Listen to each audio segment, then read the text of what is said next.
తెలంగాణ రాష్ట్రం కొత్తగా EV policy తెచ్చి ఢిల్లీ నుంచి వలసపోయే దేశ రాజధాని వదిలి వలసపోయేటువంటి వాతావరణ పరిస్థితి ఏర్పడ్డది. దాన్ని నివారించడానికి మీ ఆలోచనకు అనుగుణంగా రాష్ట్రంలో ఈవీ పాలసీ తెచ్చి ఈరోజు దేశానికి ఆదర్శంగా ఈ తెలంగాణ రాష్ట్రం నిలిచిందనే మాట సందర్భంగా మనం చేస్తా ఉన్నా.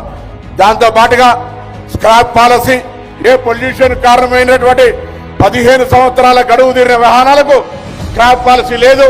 అదేవిధంగా ఆటోమేటిక్ టెస్టింగ్ స్టేషన్స్ కావచ్చు, ఆటోమేటిక్ డ్రైవింగ్ స్టేషన్స్ కావచ్చు తీసుకొచ్చి అన్నింటికంటే ఎక్కువగా రోడ్డు ప్రమాదాలను నివారించడానికి యూనిసెఫ్ సహకారంతో బడి పిల్లలకు కూడా ఈ యొక్క చిల్డ్రన్స్ అవేర్నెస్, ట్రాఫిక్ అవేర్నెస్ పార్కులు ఏర్పాటు చేయాలని విద్యాశాఖతో మేము అనేక సార్లు విజ్ఞప్తి చేస్తున్నాం.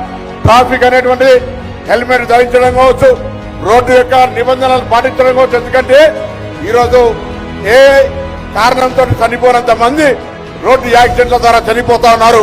దానిని తెలంగాణలో యాక్సిడెంట్ మరణాలు లేకుండా వీలైనంత వరకు నిబంధనలకు అనుగుణంగా డ్యూటీస్ ను ఎన్ఫోర్స్మెంట్ చేయాలే విధంగా పనిచేసే ఒక కార్యక్రమం తీసుకోబోతా ఉన్నాం. ఈ రోజు ఈ వేదిక మీద నిల్చొని ఆర్టీసీ కార్మికులకు కానీ, రవాణా శాఖ కార్మికులకు కానీ ఇంటర్నల్ గా ఏ ఇష్యూ లేకుండా నేను సంబంధిత మంత్రిగా ఎప్పటికప్పుడు సమీక్షించుకొని ప్రభుత్వం మంచి పేరు వచ్చే విధంగా వాళ్ళ ద్వారా పని తీసుకునేటువంటి ప్రయత్నం చేస్తాను.